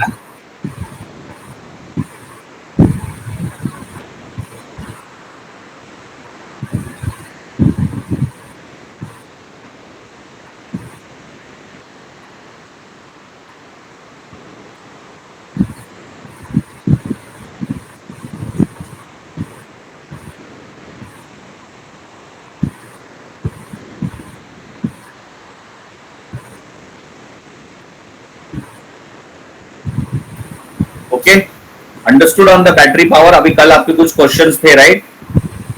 कुंदन, आपके कुछ क्वेश्चंस थे related to battery. I hope now most of the things are cleared on the concept. और भी topic है battery के ऊपर, जैसे जैसे स्लाइड्स आते जाएंगे हम बैटरी के बारे में और भी बातें करेंगे। Okay, but mostly battery carry 6 sales only, right? Bigger one. हाँ, बड़ा बैटरी है वो 6 सेल होता है, उससे भी बड़े आती है, 12 सेल वाली आती है। नहीं नहीं, 12 सेल वाली वो आप बैटरी कैसे डिजाइन कर रहे हो, क्या पर्पस के लिए डिजाइन कर रहे हो, कितना वोल्टेज के लिए डिजाइन कर रहे हो, वो आपके ऊपर डिपेंड है। कस्टमाइज करके। हाँ, कस्टमाइज करके आपके रिक्वायरमेंट के ऊपर है। तो नॉर्मल स्टैंडर्ड जो बैटरी आती है वो 6 सेल के लिए आती है। अच्छा, अभी रेडी टू यूज जो बैटरी मार्केट में अवेलेबल है वो 6 सेल के लिए होती है। ओके। ओके, या छोटी बैटरी रहेगी तो 2 सेल की रहेगी, 4 सेल की रहेगी, 6 सेल की रहेगी मैक्स टू मैक्स। बट अगर 6 सेल के ऊपर ज्यादा चाहिए तो कोई बनाता है या कोई आपसे कस्टमाइज करके लेना पड़ेगा। ओके ओके, 12 सेल की आती है, 24 सेल की भी आती है। इन जनरल आपल्याला 6 सेल्सचीच भेटते। नॉर्मली मार्केट में आपको 6 सेल की बैटरी मिलेगी। ओके, ठीक है, और उसको मल्टीप्लाई जो भी अपना नंबर रहेगा उससे मल्टीप्लाई 4.2 से मल्टीप्लाई करना है, 4.2 से मल्टीप्लाई करना है तो उतना वोल्टेज आपको मिलेगा। Okay sir. ओके, और 3.7 से मल्टीप्लाई करोगे तो वो आपका फाइनल वोल्टेज रहेगा यूसेज का, discharge voltage. Okay Okay, then you will have a camera with gimbal. This is used to mount the payload, help in stability. Gimbal क्या होता है? अगर gimbal नहीं लगाओगे तो क्या होता है, आपका ड्रोन मूव हो रहा है, वाइब्रेट हो रहा है, आगे पीछे हो रहा है, तो आपका जो फुटेज है वो शेकी हो सकता है, ब्लरी हो सकता है। तो पहले जब ड्रोन्स पे डायरेक्ट कैमरा अटैच होता था तो काफी सारे फुटेजेस जो अच्छे नहीं आते थे, शेकी आते थे, ब्लरी आते थे, है ना। तो to avoid that shakiness, to stabilise your camera output and all the things, we use gimbal. So gimbal can be 2 axis or 3 axis also. So जिसमें pan, tilt, 360 degree movement, all that things are possible. Okay. So normally आपका gimbal क्यों use करते हैं? To stabilize. It helps in stabilization of footages. Okay. Either it could be a video footage or it could be a photography footages also. फिर आपका drone में landing struts रहेगा या landing gear रहेगा। Okay, these are the legs that drone rest when it is landing और grounded. जब भी आपका ड्रोन लैंडिंग कर रहा है या ग्राउंड हो रहा है या ग्राउंडेड रहेगा तो वो अपने लैंडिंग स्ट्रस पे खड़ा रहेगा, right. So this comes in different shapes depending upon the design of UAVs. हमारा फिक्स्ड विंग है तो उसमें क्या रहता है, कभी कभी हमारा फिक्स्ड विंग में लैंडिंग मतलब जरूरी नहीं कि व्हील्स ही रहेगा, depending upon type of fixed wing. बड़ा बड़ा जो फिक्स्ड विंग है उसमें आपका लैंडिंग गियर व्हील्स होते हैं, लेकिन क्वाडकॉप्टर में normally it will be just tubes. Okay, can be folded with the help of servo mechanism resulting in a better field of view. जैसे कि आप DJI इंस्पायर में देखो, लैंडिंग गियर है ना, जब टेक ऑफ हो जाता है ना तो वो ऊपर के साइड जाके फोल्ड हो जाते हैं। ओके, तो आपको नीचे पूरा कैमरा को 360 डिग्री व्यू मिल जाता है घूमने के लिए। नहीं तो कोई कोई जिसमें क्या होता है, जैसे आप DJI फैंटम में देखो, उसका लैंडिंग गियर फिक्स्ड है, वो मूव नहीं होता है, तो उसमें जो कैमरा मूवमेंट है उसमें आप टिल्ट कर सकते हो, ऊपर नीचे कर सकते हो, बट लेकिन पैनिंग जो एरिया है वो 360 नहीं कर सकती। जो 360 करने जाओगे तो क्या होता है, बीच में वो आपका लैंडिंग गियर का शॉट आ जाता है बीच में, तो वो बीच में आपका कट जाता है उतना। लेकिन DJI इंस्पायर में क्या होता है, आप जो पिक्चर में देखो जो ड्रोन दिखा है वो DJI इंस्पायर है, जिसमें ये जो लैंडिंग गियर है वो फोल्ड होके ऊपर चले जाते हैं, हॉरिजॉन्टल हो जाते हैं पूरे। Okay, then you have a radio transmitter and receiver. जैसे मैंने कल आपको RT टेलीफोनी में बताया था, कौन से बैंड पे या कौन से फ्रीक्वेंसी पे आपका ड्रोन कम्युनिकेट होता है। 2.4 गीगाहर्ट्ज पे हमारा रेडियो ट्रांसमीटर कनेक्ट होता है, यानी कि जो आपका ट्रांसमीटर और receiver, okay, there is a receiver, ये ऐसा छोटा सा एक रिसीवर रहेगा जो आपका ड्रोन में लगा हुआ रहेगा, और ये 2 एंटीनेस लगे रहेंगे, राइट। ये छोटे से 2 एंटीना आपको दिखेंगे। कभी कभी ये जो कंपोनेंट है, छोटा कंपोनेंट, वो ड्रोन के अंदर रहेगा, वो दिखेगा नहीं, लेकिन ये 2 छोटे से तार एंटीना जो है वो आपको ऐसे साइड में बाहर आए हुए या लटकते हुए दिखाई देंगे। somewhere like that. Okay, so these are antenna, this is a receiver and this is a transmitter. Okay, ये आपका जो रिमोट कंट्रोलर है वो ट्रांसमिट कर रहा है on what frequency, 2.4 gigahertz band पे कम्युनिकेट कर रहा है। ओके, सो ये ट्रांसमीटर और रिसीवर है ना, एक दूसरे के साथ कंटिन्यूअस बात करते रहते हैं। They are continuously hand shaking, okay, they are continuously communicating with each other to make that they are aware that they are available. Similarly, अगर आपके ड्रोन पे FPV लगा हुआ है, फर्स्ट पर्सन व्यू लगा हुआ है, या आपका कैमरा लगा हुआ है, उसका वीडियो आपको फुटेज आपको देखना है, ओके, तो वो किस पे ट्रांसफर होता है, video transmission preferred frequency is 5.8 gigahertz as it provides noise free and best quality video signal. आप दूसरा फ्रीक्वेंसी पे भी सेट कर सकते हो 2.4 की जगह पे 2.2, 2.1, 2 गीगाहर्ट्ज, 2.6 ऐसे वाले आप कस्टमाइज भी कर सकते हो, बट उतना आपको एफिशिएंसी नहीं मिलेगा. This is the best frequency to for drone communication. This is the best frequency defined for video transmission. Okay, दूसरे में क्या रहेगा, थोड़ा नॉइज ज्यादा बढ़ेगा या क्वालिटी आपका इतना अच्छा नहीं रहेगा. वेरएज 5.8 गीगाहर्ट्ज पे वीडियो क्वालिटी अच्छा ट्रांसमिट होता है. सिमिलरली जो नॉर्मल टेलीमेट्री कम्युनिकेशंस जो होता है वो आपका 2.4 गीगाहर्ट्ज पे होता है, which is having a good efficiency in giving the signals between transmitter and receiver. कभी कभी जैसे आपका ground, instead of remote control you might be using a ground control station. तो ग्राउंड कंट्रोल स्टेशन है तो एक ऐसा आपका दो डिवाइसेस रहेंगे, दो ऐसे डिवाइसेस रहेंगे, एक रिसीवर एंड रहेगा, एक ट्रांसमीटर एंड रहेगा. तो रिसीवर एंड जो है वो आपको ड्रोन में लगाना है, ट्रांसमीटर एंड जो है वो आपको आपका ग्राउंड कंट्रोल स्टेशन में लगाना है. यहाँ पे देखो, जहाँ पे यूएसबी लगा हुआ रहेगा वहां पे. Okay, so air end is connected to UAV, ground end is connected to GCS controller, provides crucial telemetry data. यानी एक दूसरे से क्या कम्युनिकेट कर रहे हैं कि ड्रोन का एल्टीट्यूड क्या है, ड्रोन क्या स्पीड से जा रहा है, कितने दूरी पे है, कितना हाइट पे है, कितने स्पीड से जा रहा है, वो टाइम पे कितना विंड स्पीड चल रहा है, टेम्परेचर कितना है, बैटरी का स्टेटस क्या है. ये सारा चीजें जो टेलीमेट्री इंफॉर्मेशन है वो ये दोनों डिवाइस के बीच में कम्युनिकेट है. सिमिलरली ये दोनों के बीच में भी ये सारा इंफॉर्मेशन अवेलेबल हो जाता है. तो आपका इधर जो एलसीडी लगा हुआ है उसमें आपको ये सारा इंफॉर्मेशन पता चल जाएगा कि कितना हाइट पे आपका ड्रोन है, कितने स्पीड से आपका ड्रोन जा रहा है, कितना लैटिट्यूड लॉन्जिट्यूड पे है, कितना बैटरी है, कितना टेम्परेचर है ड्रोन के अंदर. ये सारे पैरामीटर्स आपके स्क्रीन पे डिस्प्ले होगा. Okay, that is happening on 2.4 GHz. Okay, so that is what we called as communication link या C2 लिंक जो बोलते हैं, कभी कभी हम लोग इसको C2 लिंक बोलते हैं. Okay, so that is what it is on this particular frequency, that is 2.4 GHz. और जो वीडियो ट्रांसमिशन हो रहा है वो 5.8 GHz पे हो रहा है. ओके, तो नॉर्मली जैसे आपका देखो ये ग्राउंड कंट्रोल स्टेशन पे आपको सब दिख रहा है, मैप के हिसाब से आपका ड्रोन कहाँ पे फ्लाई हो रहा है, फिर उसका हॉरिजन दिखा रहा है. So dynamic updation of flight plans and any change in the mission, यानी यहाँ से आप पूरा देख सकते हो, यहाँ से आप पूरा मिशन को आप कंट्रोल कर सकते हो. आपको अगर मिशन बीच में रोकना है तो बीच में आप मोशन को रोक सकते हो. बीच में अगर आपको लगा कि नहीं मुझे मिशन टर्मिनेट करके ड्रोन को वापस लैंडिंग पे लाना है तो वो भी सारा चीजें आप जीसीएस से कर सकते हो या इवन रिमोट कंट्रोल से भी कर सकते हो. हमारा जो रिमोट कंट्रोलर है, see this remote controller what you are seeing on the screen is a very simple basic remote control. But मैं जो रिमोट कंट्रोलर आपको यूज करने दूंगा वहां पे वो इस टाइप का रिमोट कंट्रोल रहेगा. यानी कि ये जो जीसीएस है, लैपटॉप वाला जीसीएस है, उसी का फंक्शनैलिटी मेरा रिमोट कंट्रोलर में है. यानी कि मेरा रिमोट कंट्रोलर में जॉयस्टिक के साथ एलसीडी स्क्रीन लगी हुई है उसमें. ओके, तो ये जो रिमोट कंट्रोलर आप स्क्रीन पे देख रहे हो ये 6,000 से 10,000 में आता है, जबकि मैंने जो रिमोट कंट्रोलर खरीदे हुए हैं वो 1-1 लाख रुपए के हैं, 1.25 लाख रुपए के एक रिमोट कंट्रोलर है मेरे. ओके, तो वो पूरा फुल फ्लेश रिमोट कंट्रोलर जिसमें आपको सारा चीजें, यानी वीडियो भी आपको उसमें देखो, इसमें वीडियो नहीं दिखेगा, ये वाले रिमोट कंट्रोलर में वीडियो नहीं दिखता है, लेकिन मेरे रिमोट कंट्रोलर में आपको वीडियो भी दिखेगा. यानी कि ये रिमोट कंट्रोल और ये रिमोट कंट्रोल दोनों को कंबाइन करके एक रिमोट कंट्रोलर बनाया है. ओके, इसीलिए वो एक्सपेंसिव रिमोट कंट्रोलर है हमारे पास. Okay, so we are using जो एक्चुअल मिशन के लिए जो रिमोट कंट्रोलर यूज करते हैं वही रिमोट कंट्रोलर हम लोग यूज कर रहे हैं, वही रिमोट कंट्रोलर हम लोग स्टूडेंट्स के देते हैं. नॉर्मली अगर आप कोई दूसरे इंस्टीट्यूट में जाओगे तो they would be using this kind of remote. Normally ये वाले रिमोट कंट्रोलर हम लोग सिमुलेटर एनवायरनमेंट में यूज करते हैं, सिमुलेटर के लिए यूज करते हैं. लेकिन मोस्ट ऑफ द इंस्टीट्यूट्स क्या करते हैं, ये सेम रिमोट यूज करते हैं फॉर ड्रोन फ्लाइंग के लिए भी. ओके, ये 6,000 रुपए का आता है, 6 से 8,000 रुपए तक आता है. ये सादा रिमोट कंट्रोलर है. ओके, वेयरएज जो मैं रिमोट कंट्रोलर यूज कर रहा हूँ it is a full flesh GCS kind of ground control station जैसा रिमोट कंट्रोलर है, उसमें आपको सब कुछ दिखाई देगा. ओके,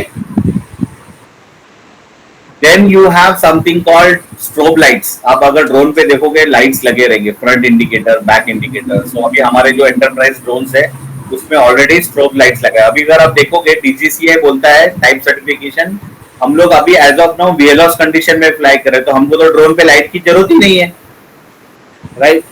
लेकिन फ्यूचर में शायद हमारे ड्रोन्स हम लोग नाइट में फ्लाई करेंगे, तो तभी हमको लगेगा। इसीलिए अभी जितने भी मोटर्स आती है, एंटरप्राइज क्लास की मोटर्स जो आती है, वो मोटर में ऑलरेडी लाइट का मॉड्यूल लगा हुआ रहता है, which is called as strobe lights. कोई कोई ड्रोन पे स्ट्रोब लाइट्स नहीं रहती है, जैसे कुछ ड्रोन पुराने DJI ड्रोन पे देखो लाइट्स नहीं थी, लेकिन अभी नए ड्रोन जो आ रहे हैं DJI के, उसमें सब पे स्ट्रोब लाइट्स है, सब पे। तो they have made it mandatory, compulsory उन्होंने अपने सारे ड्रोन्स पे स्ट्रोब लाइट्स लिए। लेकिन कोई कोई पुराने ड्रोन पे स्ट्रोब लाइट्स नहीं, तो आप क्या कर सकते हो, रिफ्लेक्टिव मटेरियल लगा सकते हो, यानी कि रेडियंट की स्टिकर लगा सकते हो या कलर लगा सकते हो, सो दैट टू अंडरस्टैंड की, क्योंकि जब ड्रोन हवा में उड़ता है तो उसका फ्रंट कौन सा है, बैक कौन सा है ना, वो जब दूर जाता है तो आपको समझ में नहीं आता, तो आपको उसका हेडिंग नहीं समझ में आएगा। You should know the heading, तो वो हेडिंग समझने के लिए ये लाइट्स की जरूरी है। फ्रंट कौन सा है, बैक कौन सा है, लेफ्ट कौन सा है, राइट कौन सा है, ये समझने के लिए आइदर स्ट्रोब लाइट चाहिए या फिर रिफ्लेक्टिव मटेरियल सा स्टिकर लगाना चाहिए, यानी कि आप रेडियम के स्टिकर्स लगाने चाहिए। Okay, next module is ADSB। जैसे मैंने बोला था कि सेफ्टी मैंडेटरी फीचर है, राइट। सो ये वाला पर्टिकुलर मॉड्यूल अभी कोई भी ड्रोन में लगा हुआ नहीं है, बट फ्यूचर में जब VVLS आ जाएगा तो this will become a compulsory. Okay, so ADSB stands for automatic dependent surveillance broadcast. ये डिवाइस हर एरोप्लेन में लगा हुआ रहता है, तभी जाके एरोप्लेन क्या होता है, रडार पे डिटेक्ट होता है, रडार पे उसका इंफॉर्मेशन आता है। मतलब डिटेक्ट तो रडार कर लेता है, लेकिन वो रडार पे डिटेक्ट करने के बाद वो लाइट, वो डॉट के बाजू में पूरा इंफॉर्मेशन आता है ना, कि एरोप्लेन का नाम कौन सा है, कहाँ से कहाँ जा रहा है, कितना हाइट पे है, कौन से लोकेशन पे है, कितना, ये सब जो इंफॉर्मेशन आती है वो कहाँ से आती है, ये ADSB डिवाइस ब्रॉडकास्ट करते रहता है। This tells the periodically broadcast about its information so that it can be tracked. This is key for airspace safety. Okay, real-time ADSB is in use now for air traffic control, weather and flight information service. अभी ये aeroplane में use हो रहा है, अभी ये drone में अभी तक इम्प्लीमेंट नहीं हुआ है, लेकिन फ्यूचर में ये हो सकता है। Down the line 3 months 6 months या मैक्सिमम 1 year के अंदर ये सारे ड्रोन्स में ये कंपोनेंट लग जाएगा अभी। ओके, क्योंकि ये मॉनिटर करने के लिए भी तो UTM चाहिए ना, अभी तो UTM सेटअप ही नहीं किया है गवर्नमेंट ने, तो आप ड्रोन अगर मॉनिटर ही नहीं कर रहे हो तो ब्रॉडकास्ट करके फायदा क्या है? क्योंकि ये डिवाइस का कॉस्ट जो है, ये मॉड्यूल जो है ना, इसका 1-2 लाख रुपया कॉस्ट है। ओके, ये बहुत एक्सपेंसिव डिवाइस है, तो अननेसेसरी आपकी ड्रोन की कॉस्ट बढ़ जाएगी ये डिवाइस लगाने से। तो अभी वो जो डिवाइस यूज ही नहीं है तो लगा के फायदा क्या, इसीलिए कोई ड्रोन में लगा नहीं रहा। फिर आपका जैसे ड्रोन में मैंने बोला फ्लाइट कंट्रोलर है, फ्लाइट कंट्रोलर के ऊपर क्या रहेगा, प्रोसेसर रहेगा, जिसको बोलते हैं micro controller. Micro controller is a brain of a flight controller. It collects the measurement from all the sensors. Different sensors लगे हैं आपके ड्रोन में, जो एक हाइट मेजर करता है, एक लेफ्ट मूवमेंट मेजर करता है, फॉरवर्ड मोशन मेजर करता है, रोलिंग मोशन मेजर करता है, टेम्परेचर मेजर करता है, मैग्नेटिक इफेक्ट मेजर करता है, कितना स्पीड से भाग रहा है ड्रोन, एक्सेलेरोमीटर है रहता है ना, ऑल दैट, कंपास लगा हुआ रहता है उसमें। तो ये सारे जो मॉड्यूल्स के जो इनपुट्स है वो माइक्रो कंट्रोलर प्रोसेस करके, फ्लाइट कंट्रोलर आगे उसको प्रोसेस करके अकॉर्डिंगली ड्रोन को फ्लाई करने के लिए पॉसिबल करता है।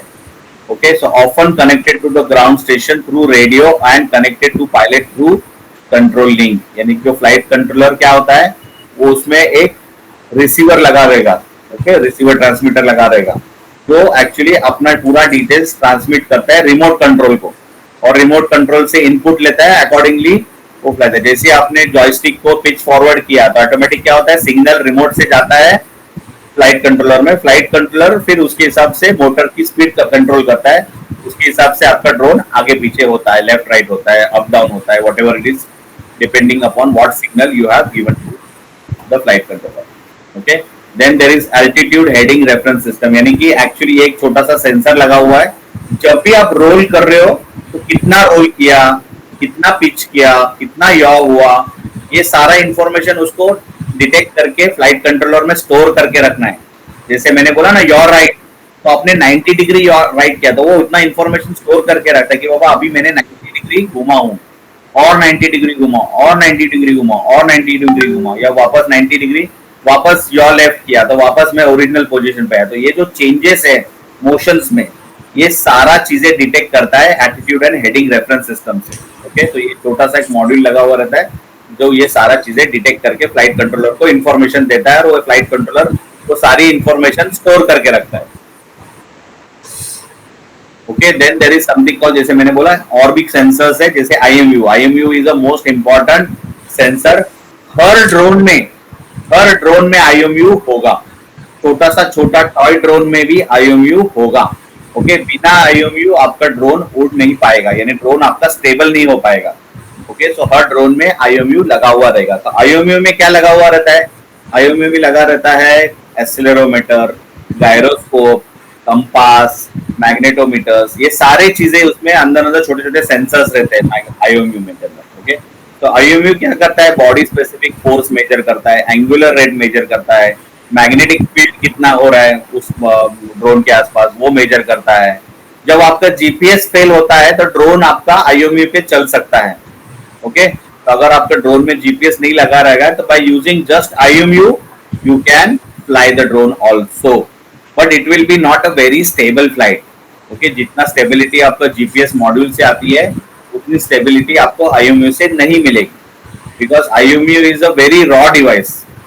GPS is a high-end device which gives you accurate position based on GPS satellite signals. Okay, so next है GPS, that is Global Positioning System. GPS module is responsible for provision of longitude, latitude and elevation points. It helps the drone navigate BVLOS and captures details of specific location on land. As of now, all the drones have the GPS modules, but हमारा real effective use of GPS will be there when we start flying drone in BVLOS conditions. अभी तो क्या हमको drone दिख रहा है, हम लोग विजुअल लाइन ऑफ साइट में फ्लाई कर रहे हैं, तो इतना GPS का हमको जरूरत है। GPS सिर्फ हमको क्या फायदा है कि हमारा ड्रोन स्टेबल है ना, ड्रोन इधर उधर ड्रिफ्ट नहीं हो रहा है। GPS अगर एक पर्टिकुलर लोकेशन पे मैंने लॉक कर दिया तो वो जगह पे लॉक हो जाएगा, वो हिलेगा नहीं। अगर हवा उसको पुश भी करने को जाएगा तो भी वो काउंटर अटैक करेगा, उसको काउंटर करेगा, और वो जितना स्टेबल है उतना स्टेबल होने की कोशिश करेगा। Okay, that is happening by GPS। In case of failure, suppose आपका कुछ फेलियर हो गया, बैटरी जैसा बैटरी आपका लो हो गया, GPS फेलियर हो गया या रिमोट फेलियर हो गया, कुछ भी फेलियर हो सकता है, तो GPS के मदद से आप क्या कर सकते हो, अपना drone automatic remote to home या रिमोट टू लॉन्च ट्रिगर कर सकता है और अपने आप वो होम लोकेशन पे या लॉन्च लोकेशन पे आके लैंड करेगा। ओके, अगर GPS मॉड्यूल नहीं है तो ये पॉसिबल नहीं हो सकता है। Okay, that's why we need to have a GPS module in our drones. इसीलिए टाइप सर्टिफाइड ड्रोन्स में, सारे टाइप सर्टिफाइड ड्रोन्स में GPS मॉड्यूल इसीलिए लगा हुआ रहता है क्योंकि DGC ने मैंडेटरी बोला है कि इमरजेंसी प्रोटोकॉल जैसे रिटर्न टू होम या रिटर्न टू लॉन्च वाला ऑप्शन आपके ड्रोन में होना चाहिए। ये तभी पॉसिबल है अगर GPS मॉड्यूल लगा हुआ है। इसीलिए सारे टाइप सर्टिफाइड ड्रोन्स में GPS मॉड्यूल बाय डिफॉल्ट, एक सिंगल GPS तो लगा हुआ रहेगा ही रहेगा। अगर मल्टीपल GPS मॉड्यूल्स है तो उतना आपका रिडंडेंसी बढ़ेगा, उतना आपका एक्यूरेसी बढ़ेगा। सिमिलरली IMU, अगर एक IMU है तो उससे एक एक्यूरेसी मिलेगा, दो IMU है तो आपका एक्यूरेसी पोजीशनिंग बढ़ जाएगा। जैसे कि अगर आप पिक्सहॉक का फ्लाइट कंट्रोलर देखोगे, उसमें एक क्यूब ऑरेंज करके है या फिर क्यूब व्हाइट करके एक फ्लाइट कंट्रोलर है। ओके, वेरिएंट से बोलते हैं उसको, वेरिएंट्स। ओके, जो मैक्सिमम एग्रीकल्चर ड्रोन में यूज होता है, तो वो जो फ्लाइट कंट्रोलर है उसमें मल्टीपल रिडंडेंट IMU है। देयर कुड बी 2 IMU और there could be 3 IMUs also. तो जितना ज्यादा IMU रहेगा उतना आपका सेंसर्स इफेक्टिव काम करेंगे, उतने इनपुट्स फ्लाइट कंट्रोलर का मिलेंगे, उतना ड्रोन आपका स्टेबल फ्लाई होगा। ओके, तो जैसे आपने देखा रहेगा एरोप्लेन में भी, देखो एक अल्टीमीटर नहीं रहता है, 3-3 अल्टीमीटर लगे हुए रहते हैं ड्रोन एरोप्लेन में। एक फर्स्ट पायलट के पास रहता है, दूसरा सेकंड पायलट के पास रहता है, और तीसरा दोनों के बीच में लगा हुआ रहता है। तो altimeter is very important in flying the aeroplane, because उससे आपको हाइट पता चल जाती है, आपका ड्रोन कितने हाइट पे है। हाइट ही सबसे इंपॉर्टेंट है एरोप्लेन फ्लाइंग करने के लिए, तो हाइट आपका एक्यूरेटली मेजर होना चाहिए। तो पॉसिबिलिटी है अगर मैं एक ही अल्टीमीटर रखूं, अगर वो अल्टीमीटर खराब हो गया तो मुझे कैसे पता चलेगा कि वो राइट रीडिंग दे रहा है क्या रॉन्ग दे रहा है? लेकिन अगर मैंने 2 अल्टीमीटर लगाया तो 2 अल्टीमीटर लगाए तो क्या हो जाएगा, तो किसका सही है और किसका गलत है ये मुझे नहीं पता चलेगा। लेकिन 3 लगाता हूं तो मुझे क्या होता है, 3 में तो 1 खराब हो सकता है, 2 खराब हो सकते हैं, लेकिन तीनों के तीनों तो नहीं खराब हो सकते, राइट। तीनों का तीनों खराब है तो आपका नसीब खोटा है, समझ रखना पड़ेगा, राइट। उस सिनेरियो में आप कुछ नहीं कर सकते। लेकिन ऑल 3 अल्टीमीटर्स गोइंग रॉन्ग और going faulty at the same time is a very rare chance possibility. तो ज्यादा से ज्यादा 3 में 1 खराब हो सकता है, राइट। एक पे आपको रीडिंग, अगर तीनों पे तीनों अलग अलग रीडिंग दे रही है तो that is big problem, okay. But अगर एक पे एक रॉन्ग रीडिंग दे रही है, एक रीडिंग पर्टिकुलर रीडिंग दे रही है, लेकिन 2 पे सेम रीडिंग दे रही है, तो आपको समझ जाना चाहिए कि आपके जो 2 सही दिखा रहे हैं वही आपका सही रीडिंग है, राइट। और जो गलत बता रहा है वो शायद फॉल्टी अल्टीमीटर हो सकता है। So that is how you find out. That's why you have a multiple redundant sensors built in drones also. So 2 IMU के जगह पे always it is feasible to have a 3 IMUs which will give you accurate position of your drone. Similarly एक GPS लगाने के जगह पे आप 2 GPS लगाओ, 3 GPS लगाओ, उतना आपका accuracy बढ़ जाएगा। लेकिन हर GPS device is costing you around 20,000 to 40,000 rupees या 50,000 rupees। तो 1 लगाओगे तो 50,000 रुपया होगा, 2 लगाओगे तो लाख रुपया हो जाएगा, 3 लगाओगे तो 3 लाख रुपया हो जाएगा, 1.5 लाख रुपया हो जाएगा। प्लस जितने मॉड्यूल्स लगाओगे उतना सब्सक्रिप्शन लेना पड़ेगा आपको जीपीएस के लिए, राइट। तो उतना मल्टीपल टाइम ईयरली सब्सक्रिप्शन आपको लेना पड़ेगा जीपीएस, ठीक है। देन पावर मॉड्यूल, जैसे आपने देखा कि बैटरी तो रॉ पावर सबमिट करती है, तो रॉ पावर को प्रॉपर ग्रीन पावर करने के लिए एक पावर मॉड्यूल कनेक्टेड रहता है। वो पावर कितना दे रहा है वो भी मेजर करने के लिए एक छोटा सा इलेक्ट्रॉनिक सर्किट लगा हुआ रहता है, जिसमें से वो फ्लाइट कंट्रोलर को इनपुट्स देता रहता है, ओके। कि अभी कितना बैटरी वोल्टेज रिमेनिंग है, कितना बैटरी वोल्टेज रिमेनिंग है, वो सारा input flight controller remote controller को बताते रहता है कि भाई अभी 90% हुआ, 80% हुआ, 70% हुआ, 60% हुआ, 50% हुआ। तो जब हम ड्रोन फ्लाई कर रहे होगे ना, तो जो पायलट है, ओके, वो तो फ्लाई कर रहा है, वो ड्रोन को देख रहा है। जो को पायलट है उसकी जिम्मेदारी है स्क्रीन पे देखने का कि बैटरी कितना है। तो जैसे आपका बैटरी कम हो रहा है, जैसे आप सपोज 65 पे हो, 60 पे हो, 55 पे आ गए, तो आपको बोलना है कि battery level 55%, battery level 54%, battery level 50%, battery level 45%, ऐसे 45 के नीचे जाना नहीं है। 45 के आसपास आए तो भी, मतलब 50 के आसपास आए तो आपको ड्रोन को लैंड कर देना है, ओके। 50% के नीचे लेके जाना नहीं है, ओके। मैक्सिमम हम लोग 45 तक मैक्सिमम यूज करते हैं, वेरी रेयर सिनेरियो में। मैक्सिमम 50 पे हम लोग लैंड कर ही देते हैं ड्रोन को, राइट। लैंड करके हम लोग ड्रोन को ऑफ करके बैटरी रिप्लेस कर देते हैं, और जो बैटरी डिस्चार्ज हुई है वो बैटरी चार्जिंग के लिए जाती है, और जो नई बैटरी है वो डाल के हम लोग वापस ड्रोन को फ्लाई करके आगे कंटिन्यू करते हैं, okay. That is how you fly the drones, okay. फिर अगर ये जैसे भी बैटरी है, बैटरी का से तो एक कनेक्शन आ रहा है, लेकिन आपकी 4 मोटर लगी रहेगी, 6 मोटर लगी रहेगी, तो सारे मोटर्स को आपको कनेक्शन देना है। तो that is given by a board called power distribution board, okay, which we call as PDB. तो आप यहाँ पे देखो, यहाँ पे ना, ये देखो, ये यहाँ पे कनेक्शन है, राइट। ये प्लस प्लस लिखा हुआ है, ओके, प्लस प्लस प्लस लिखा हुआ है। तो ये दो जैसे प्लस माइनस है, वहां पे आप लगा रहे हो एक बैटरी का कनेक्शन, और बाकी के 2 कनेक्शन, हर कॉर्नर का जो कनेक्शन है वो आप मोटर पे लगा रहे हो। सो डिपेंडिंग अपॉन क्वाडकॉप्टर या हेक्साकॉप्टर आपका पावर डिस्ट्रीब्यूशन बोर्ड रहेगा। जैसे अभी ये सामने वाला जो है वो 4 के लिए है, 6 का भी आता है, 6 कनेक्टर्स के लिए भी आता है, प्लस एडिशनल पावर कनेक्शंस भी रहेंगे for connecting your power to flight controller, connecting power to the gimbal, connecting power to the camera, है ना। फिर connecting power to your strobe lights, ये सब अलग अलग कम्युनिकेट करने कनेक्ट पावर के लगते हैं। तो उसके हिसाब से बोर्ड के ऊपर उतने कनेक्टर्स रहेंगे, तो उतने कनेक्टर्स आपको सोल्डर करने पड़ेंगे। जैसे देखो यहाँ पे ऑलरेडी उन्होंने एक बैटरी का कनेक्शन लगा दिया, और बाकी के 4 कनेक्शन है वो 4 मोटर को कनेक्शन देने के लिए लगा दिया।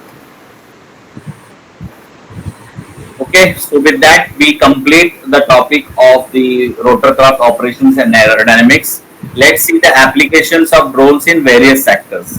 तो जो हमारा क्वाडकॉप्टर या हेक्साकॉप्टर जो है वो एग्रीकल्चर में यूज हो सकता है, फॉरेस्ट एंड वाइल्ड लाइफ में यूज होता है, अर्बन डेवलपमेंट में होता है, हेल्थ केयर में होता है, ट्रैफिक मैनेजमेंट के लिए यूज होता है, homeland security, disaster management, mining, ये ऑल सेक्टर्स में यूज है. These are some of the applications what we have defined here. कुछ बिजनेस आइडियाज है जहाँ पे आप ये क्वाडकॉप्टर या हेक्साकॉप्टर यूज कर सकते हो, जैसे एरियल फोटोग्राफी, वीडियोग्राफी. जैसे पार्थ ने बोला कि they are already using the drones for this particular activity, right? So you can do film ad making, special event, journalism, real estate surveillance, monitoring, agriculture applications, right? From crop monitoring हो सकता है, soil monitoring के लिए use कर सकते हो. फिर commercial inspection service कर सकते हैं, जैसे ब्रिज है, सेल फोन, टीवी टावर्स है, पावर लाइन टावर्स है, एयरक्राफ्ट है, रेलवेज है, विंड टर्बाइंस है, माइंस है, ऑयल एंड गैस पाइपलाइंस है, वाटर पाइपलाइंस है, सोलर पैनल्स है. ये सब चीजों के लिए इंस्पेक्शन सर्विसेज आप कर सकते हो. फिर सर्वे एंड मैपिंग के लिए प्रोवाइड कंपनी विद 3D.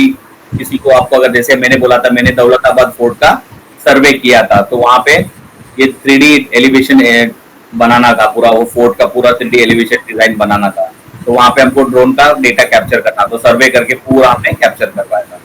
सर्वे कर, जैसे नया साइट, जैसे पार्थ ने बताया, they are into real estate also, या नया बिल्डिंग बन रहा है, नया लोकेशन पे अगर चालू, तो शुरू से आपको सर्वे करना है या विजिबिलिटी देखना है कि वेदर वहां पे किस तरह की बिल्डिंग बनानी. तो कभी कभी आर्किटेक्चर बोलते हैं कि मुझे आप जगह का पूरा लेआउट सबमिट करो या फिर फुटेज शेयर करो so that I can plan accordingly. या बड़ा साइट है, बड़ा टाउन बन रहा है या समथिंग, सिटी प्लानिंग कर रहे हो, तो वहां पे अर्बन प्लानिंग डेवलपमेंट के लिए भी आप सर्वे कंस्ट्रक्शन यूज कर सकते हो.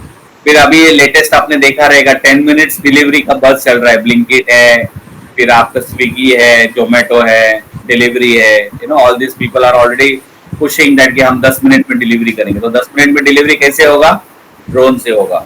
ओके, सो ऑस्ट्रेलियन पोस्ट है, अमेजोन है, ऑलरेडी यूएस में, ऑस्ट्रेलिया में ये सब चीजें यूज हो रही है. राइट, इवन हमने कई जगह पे मेडिकल सप्लाईज है, ऑर्गन ट्रांसपोर्ट है, रिलीफ ऑपरेशन है, वहां पे भी ड्रोन्स यूज हो रहे हैं.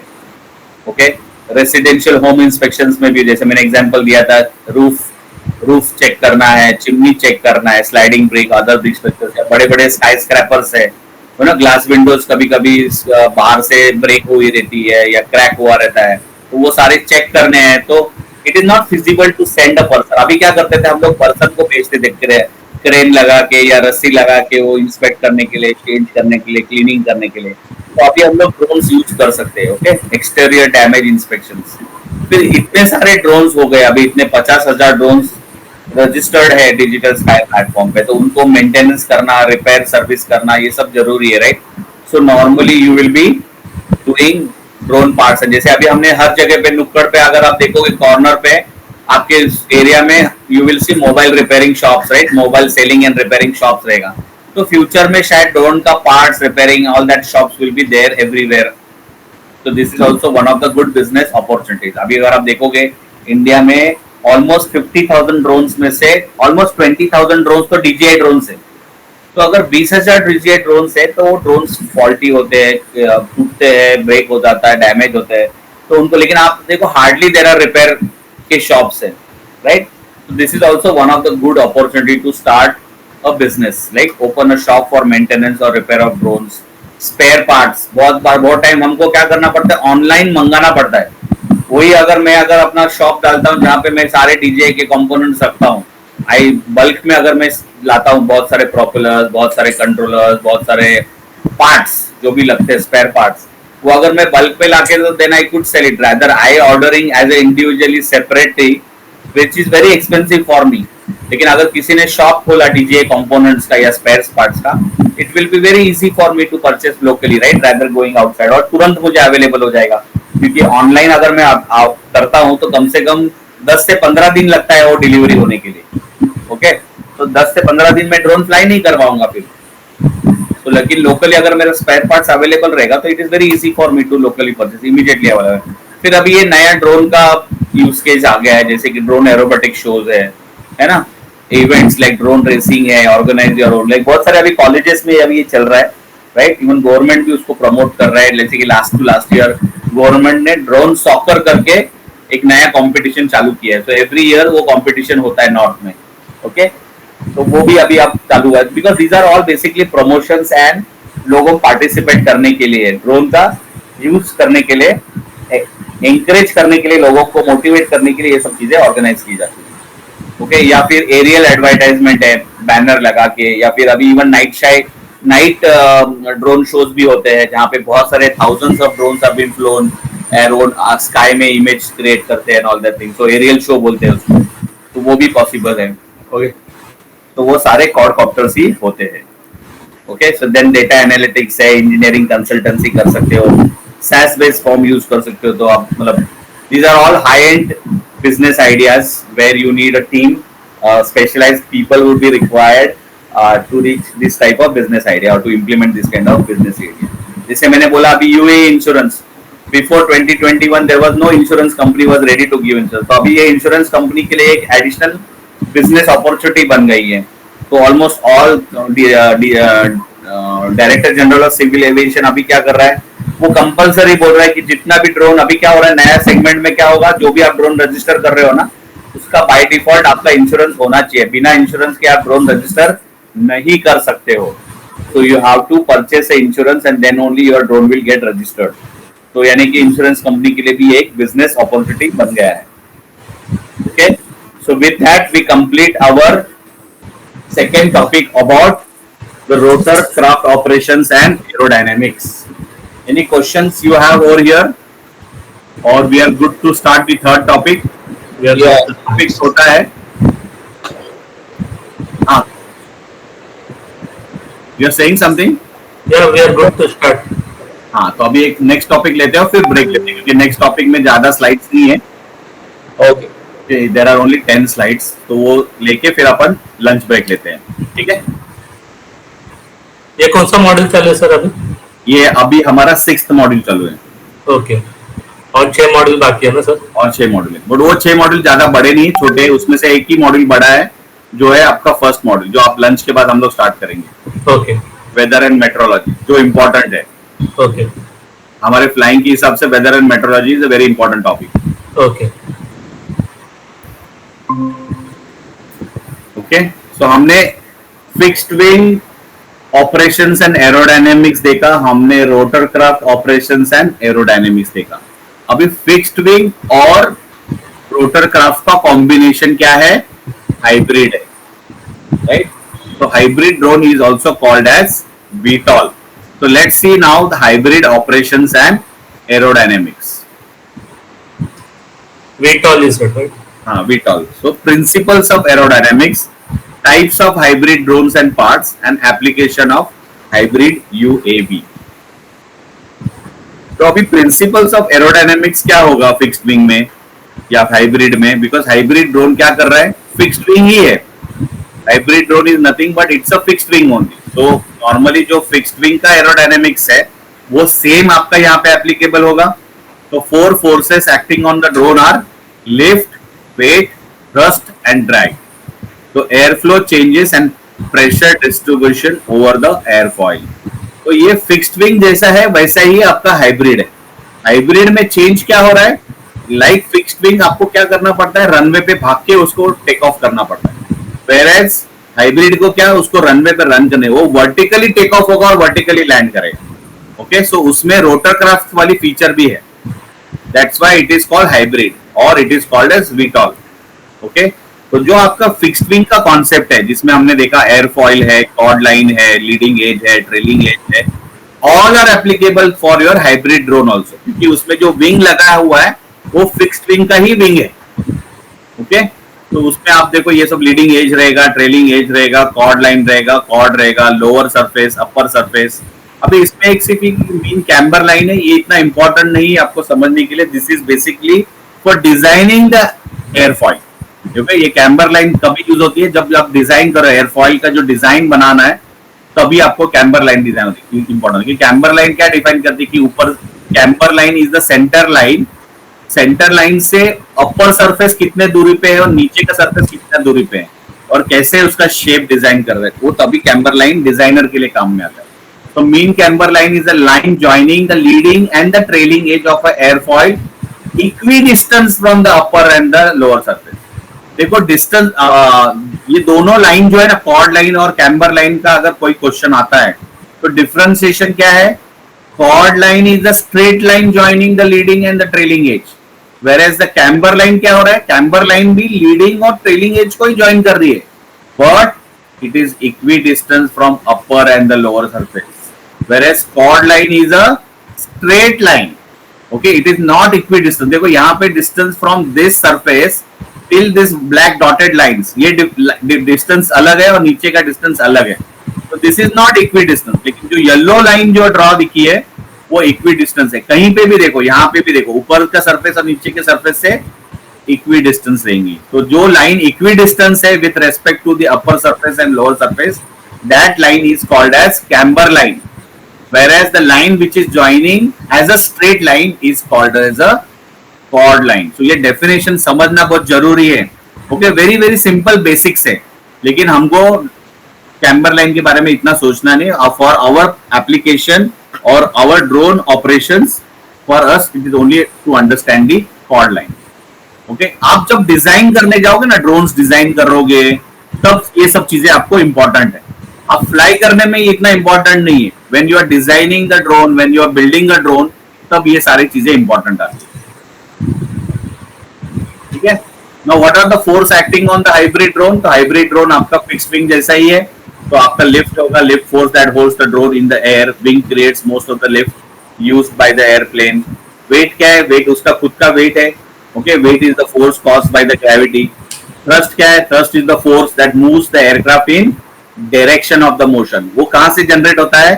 प्रोपेलर से जनरेट होता है. ये इंजन से हो सकता है, जेट इंजन हो सकता है, या रॉकेट हो सकता है. Air is pulled in and pulled out outside the opposite direction. One example is house hold fan. जैसे आपका हवा, क्या घर में जो फैन घूम रहा है वो क्या कर रहा है? सब जगह का हवा जमा करके आपके ऊपर पुश करता है, राइट? तो सिमिलरली आपका जो इंजन का प्रोपेलर है वो भी वैसे ही करता है, वो आपको पुश करता है. ड्रैग क्या है? Drag since the surface is there, right? Drag is the force that acts opposite to the direction of the motion.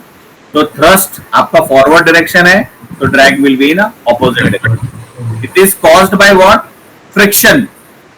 Body है ना, बॉडी. तो एयर मॉलिक्यूल्स एटमॉस्फेयर पे पास हो रहा है, तो क्या हो रहा है? उस पे फ्रिक्शन होगा. फ्रिक्शन होगा तो आपका ड्रैग क्रिएट होगा. तो this is difference in the air pressure. An example, अगर आप कार में ट्रैवल कर रहे हो, आप खिड़की से बाहर हाथ निकालो, पैरेलल टू द ग्राउंड पकड़ो. ओके, मैं कैमरा थोड़ा ऑन करता हूँ just to demonstrate you.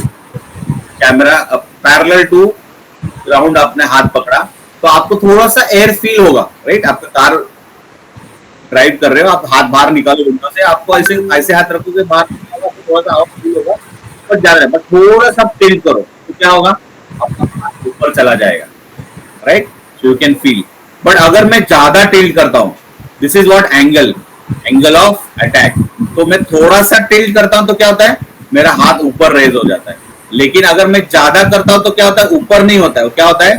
Side चला जाता है. तो ये क्या हो रहा है? ड्रैग हो रहा है. This is drag.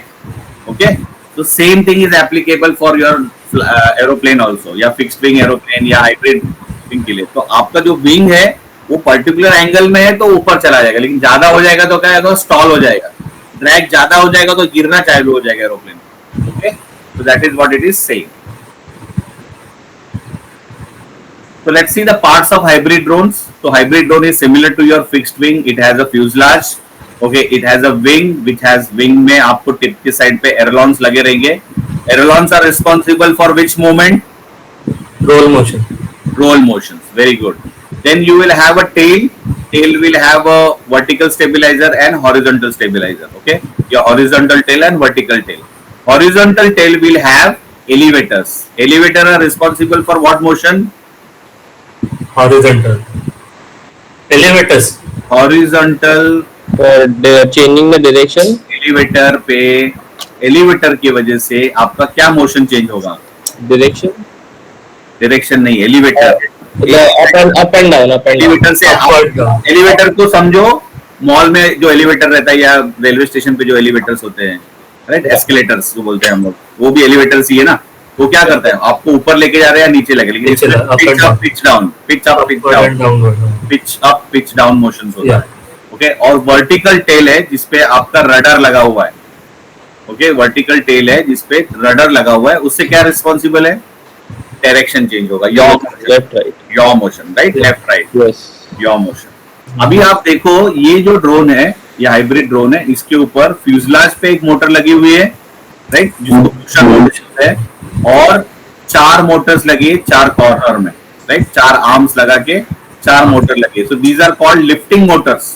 ये तो 4 मोटर जो है ना, आपका ड्रोन जब जमीन पे है उसको वर्टिकल टेक ऑफ करना है तभी वो चालू होगी, बट जैसे ही वर्टिकल टेक ऑफ होके वो ट्रांजिशन हो जाएगा फिक्स विंग पे, ओके, जैसे ही वो ट्रांजिशन फिक्स विंग पे तो ये चारों मोटर बंद हो जाएगी, ओनली एक ही मोटर चलेगी, पुशर मोटर, तो वो फॉरवर्ड मोशन के लिए यूज होती है। तो फॉरवर्ड मोशन में आपका पूरा सर्वेलेंस करके आएगा, जब वापस आएगा और लैंड करना है उसको, तो क्या होगा, पुशर मोटर स्टॉप हो जाएगी, लेकिन पुशर मोटर स्टॉप होने के पहले लिफ्टिंग मोटर्स चालू हो जाएगी, वो घूमना चालू होगी तो वो स्टेबल हो जाएगा और पुशर मोटर स्टॉप होके ड्रोन आपका नीचे आ जाएगा। Okay, so let's see the manuals के डिफरेंट कॉन्फ़िगरेशन। देखो यहाँ पे आपका जैसा है, आप क्या कर रहे हो, आपका जैसे अभी ये पर्टिकुलर ड्रोन जो है, इसमें क्या हो रहा है, आपका जो वर्टिकल मोटर है और हॉरिजॉन्टल मोटर है वो सेम ही है, जिसमें मोटर का एंगल चेंज हो रहा है। जैसे देखो टेक ऑफ करने के टाइम पे these motors are vertical,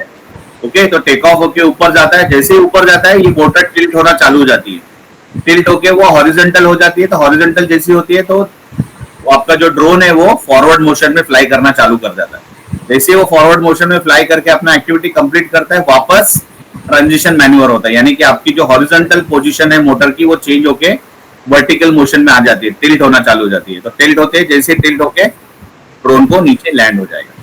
okay, तो यहाँ पे क्या हो रहा है, देखो यहाँ पे क्या हो रहा है, यहाँ पे 5 मोटर यूज हो रही है, राइट, यहाँ पे क्या हो रहा है, 4 ही मोटर यूज हो रही है, राइट।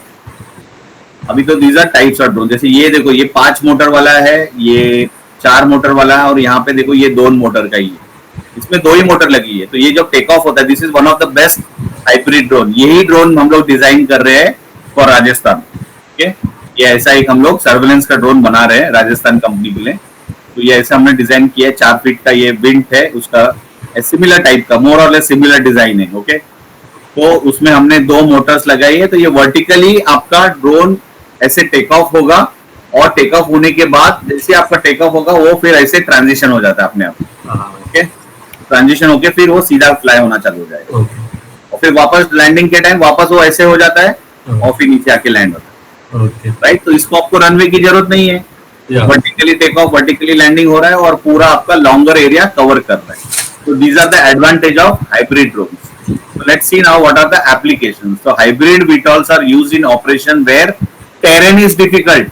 जैसे लद्दाख जैसा लोकेशन है, आसाम है, केरला है, जहाँ पे माउंटेनस रीजन है, ऐसा प्लेन सरफेस लैंड नहीं है, तो वो ऐसे लोकेशन पे आप ना छोटा हाइब्रिड ड्रोन, सादा ड्रोन यूज कर सकते हो, ना फिक्स विंग ड्रोन यूज कर सकते हो, राइट। तो यहाँ पे हाइब्रिड VTOL आपका बहुत काम में जाता है।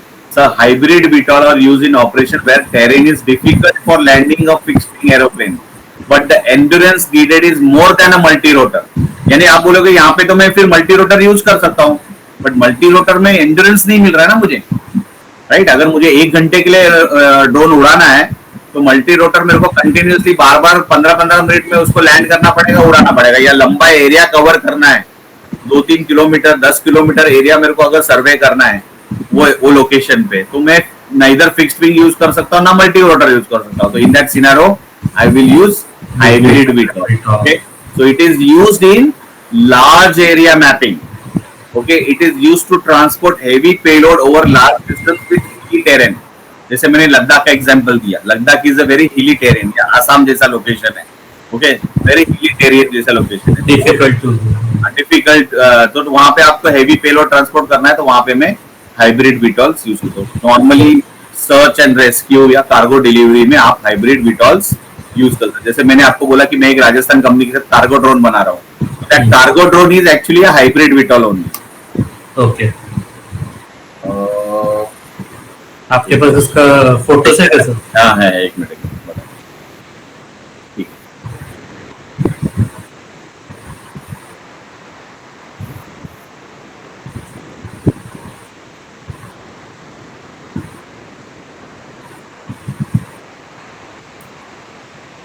तो मैं आपको VTOL का फोटो दिखाता हूँ।